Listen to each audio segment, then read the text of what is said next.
Louvado seja o nosso Senhor Jesus Cristo, para sempre seja louvado. Em nome do Pai, do Filho e do Espírito Santo. Amém. A multidão glorificou a Deus por ter dado tal poder aos homens. Esta é a centralidade do Evangelho que nós vamos escutar.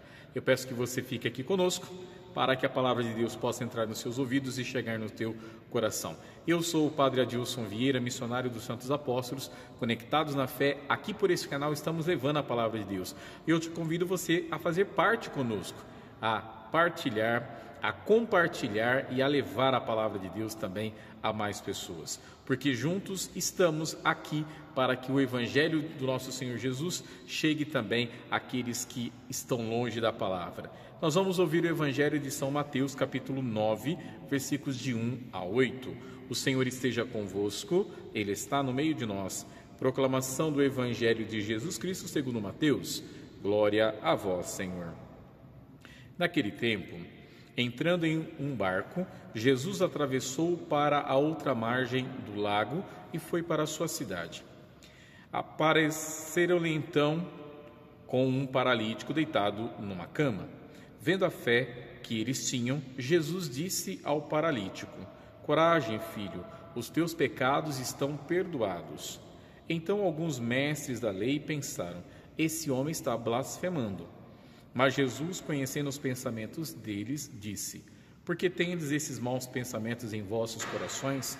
O que é mais fácil dizer: os teus pecados estão perdoados, ou dizer: levanta-te e anda? Pois bem, para que saibais que o Filho do Homem tem na terra poder para perdoar pecados, disse então ao paralítico: levanta-te, pega a tua cama e vai para a tua casa. O paralítico então se levantou e foi para a sua casa. Vendo isso, a multidão ficou com medo e glorificou a Deus por ter dado tal poder aos homens. Palavra da salvação. Glória a vós, Senhor. Mais uma vez, meus irmãos, o Evangelho de hoje nos apresenta o poder de Jesus. Esse homem encarnado no meio da humanidade, feito gente, mostra para todos nós quem Ele é, Deus. E assim nós percebemos esse Evangelho de hoje. Por isso que a multidão glorificou a Deus por ter dado tal poder aos homens. Mas para chegar nessa conclusão, eles tiveram que passar por esta prova que o Evangelho nos apresentou hoje. Vamos dar uma compreensão melhor para isso, para que nós tenhamos algo também para o nosso dia a dia. Apresentaram para Jesus então um paralítico, deitado numa cama, uma pessoa que era impossibilitada de movimentar-se. E aí Jesus disse para ele: Coragem, filho, os teus pecados estão perdoados. Quando Jesus fala isso, começa então uma discussão, porque vão dizer que Jesus estava blasfemando. Por quê? Os judeus tinham uma dificuldade muito grande de entender que Deus poderia perdoar os pecados através de uma pessoa. Então, uma pessoa não poderia jamais dizer: os teus pecados estão perdoados. Somente a Deus competia esta autorização, ou esta autoridade. Então, por isso que eles dizem que Jesus está blasfemando. E aí Jesus, então, conhecendo aquilo que estava acontecendo, passando aquilo que passava pelos corações deles, disse: o que é mais fácil fazer? Ou dizer: os teus pecados estão perdoados, ou dizer: levanta e anda? E aqui eu te pergunto: o que é mais fácil fazer? Dizer: os seus pecados estão perdoados, ou dizer para a pessoa que está numa cama: levanta e anda? E aqui então esse impasse mostra o poder do nosso Senhor Jesus. Quando Jesus entra nesse debate aqui com os judeus, com os fariseus, com aqueles que estavam ali, Jesus está mostrando que ele tem os dois poderes. Ele tem o poder de perdoar e também tem o poder de curar.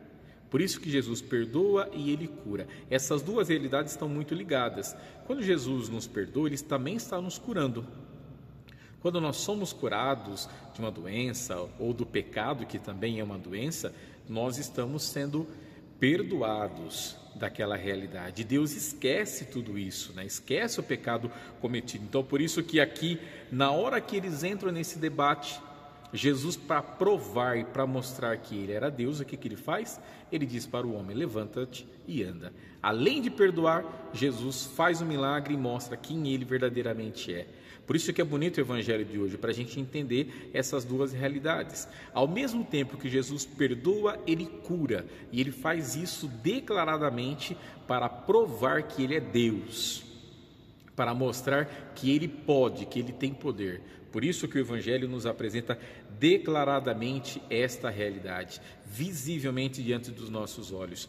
Porque se até então os fariseus, aqueles que ali estavam juntamente com Jesus, estavam dizendo que ele estava blasfemando, agora ele prova que ele não estava blasfemando, mas que ele é verdadeiramente esse Deus encarnado no meio da humanidade, o Messias esperado por todos aqueles que estavam desejosos desse cumprimento da profecia. E aqui fica muito bem claro, né? E aí o que Jesus faz? Olha o que Jesus diz: para que saibais que o Filho do Homem tem na terra poder para perdoar pecados, disse então ao paralítico: levanta-te, pega a tua cama e vai para a tua casa. Olha que coisa extraordinária que o Evangelho nos revela hoje. É esse Deus encarnado que tem o poder de perdoar e tem o poder de curar. E é por isso, meus irmãos, que nós pedimos ao nosso Senhor Jesus que nos perdoe das nossas paralisias, que nos liberte, nos cure dessas paralisias que faz com que a gente não perceba o poder dele, o poder que Jesus Cristo realmente tem. E aí o finalzinho, né, como nós ouvimos, a gente fica impressionado porque eles também disseram uma frase que é aquilo que eu comecei comentando com vocês agora no início da nossa conversa. Lá no finalzinho do Evangelho, eles, vendo aquilo, a multidão ficou com medo e glorificou a Deus por ter dado tal poder aos homens. Que coisa extraordinária, que nós possamos perceber esse poder de Deus, o poder de Deus que nos liberta, o poder de Deus que nos cura, o poder de Deus que quer a nossa salvação. Que Deus te abençoe, que você tenha um excelente dia. Quinta-feira é dia de adoração ao Santíssimo Sacramento, por isso nós estamos aqui pertinho do sacrário, para que nós possamos pedir sempre a Deus que nos dê a coragem de adorá-lo presente na Eucaristia. E é claro, peçamos também a Nossa Mãe Maria Santíssima que nos ajude a compreender bem todas essas realidades que o próprio Deus tem para revelar a cada um de nós. Você tenha um excelente dia, que a palavra te ilumine e que nós possamos acreditar mais em Cristo Jesus. Em nome do Pai, do Filho e do Espírito Santo. Amém. Tchau, tchau, fiquem com Deus e até amanhã.